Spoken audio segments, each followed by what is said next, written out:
बलूचिस्तान के जिला सोराब में फितनाल हिंदुस्तान के दहशतगर्दों का हमला, बैंक और इंतजामी ऑफिसर की रिहाइशगाह पर बुजदिलाना कार्रवाई। एडीसी रेवेन्यू हिदायत वलीदी बहादुरी से लड़ते हुए शहीद, सरकारी अफसरान के घर भी जला दिए। तर्जुमान बलूचिस्तान हुकूमत का कहना है एडीसी रिहाइशगाह पर खवातीन और बच्चे मौजूद थे। सोराब बाजार में बैंक लूट लिया गया। दहशतगर्दों के खात्मे के लिए इलाके में सर्च ऑपरेशन जारी। सदर मुमलिकत और वज़ीर आज़म के दहशतगर्दों के बुजदिलाना हमले की मजम्मत। जाम शहादत नोश करने वाले एडिशनल डिप्टी कमिश्नर हिदायत वलीदी को खराज अकीदत। दहशतगर्दी के मुकम्मल खात्मे तक ऑपरेशन जारी रखने के आज़म का अदा।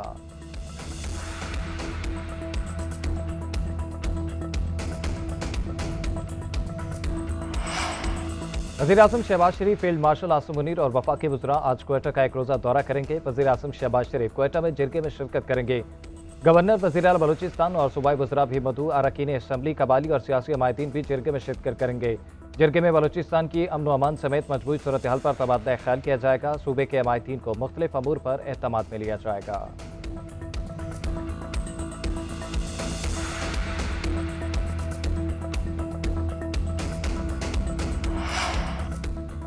पाकिस्तान को कभी भी दबाव में नहीं लाया जा सकता। किसी भी जारहियत का भरपूर और मुंह तोड़ जवाब दिया जाएगा। दहशतगर्दी के खिलाफ जारी जंग से तवज्जो हटाने की दुश्मनों की हर साजिश को नाकाम बनाएंगे। फील्ड मार्शल सैयद आसिम मुनीर का एक बार फिर भारत को दो टोक पैगाम। भारत को गैर कानूनी आबी दहशतगर्दी पर खबरदार कर दिया।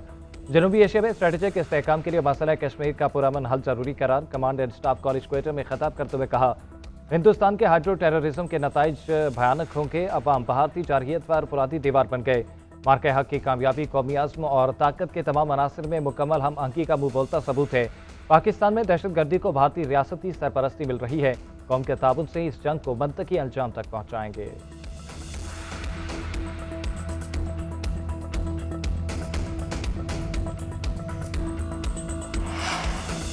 पाकिस्तान अपने हिस्से के पानी पर कभी समझौता नहीं करेगा। भारत को रेड लाइन अबूर नहीं करने देंगे। वज़ीर आज़म का बैनुल अक़वामी कॉन्फ्रेंस के प्लेटफॉर्म से दो टोक ऐलान। भारत का सिंतास मुआहदा एकतरफा तौर पर मुअत्तल करना काबिल मुसम्मत करार। जिस तरह गजा में मोहलिक हथियारों का बेतरक इस्तेमाल इंसानियत पर कारी ज़र्ब है, इसी तरह पानी को बतौर हथियार इस्तेमाल करने की नई रविश आलमी बरादरी के लिए लम्हा फिक्रिया है। शहबाज शरीफ ने मोदी सरकार को खरी खरी सुना दी।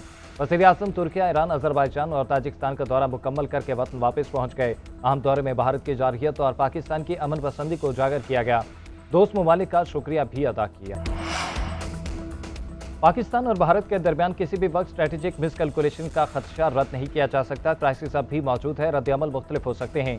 Chairman joint chief of staff committee general Sahil Shamshad Mirza का गैर मुल्की खबर एजेंसी को इंटरव्यू। तसादुम ने दो जौहरी ताकतों के दरमियान हदूद को कम कर दिया है। मुस्तकबिल में ये मुतनाज़ इलाकों तक महदूद नहीं रहेगा, बल्कि पूरे भारत और पूरे पाकिस्तान तक फैलेगा। बैनुल अक़वामी बरादरी की मुदाखलत के लिए वक्त कम रह गया है। मसाइल को मैदान जंग में नहीं बल्कि सिर्फ बातचीत और मुशावरत से ही हल किया जा सकता है। जनरल साहिल शमशाद मिर्जा ने यह भी कहा कि हम 22 अप्रैल से पहले की सूरत हाल पर वापस आ रहे हैं। खैरपुर लाड़काना रोड पर इंसदादी दहशतगर्दी अदालत के जज के स्कॉट पर हमला, एक पुलिस एहलकार शहीद, दो शदीद जख्मी। पुलिस के मुताबिक एटीसी के जज गाड़ी में सक्खत से लाड़काना जा रहे थे। शहीद एहलकार और जख्मियों को लाड़काना हॉस्पिटल मुंतकिल कर दिया गया। हमले के दौरान स्क्वाड में शामिल मोबाइल पर गोलियां लगी। एहलकार मकबूल शेख शहीद, इकबाल मिलानो और सगीर अहमद शदीद जख्मी हुए।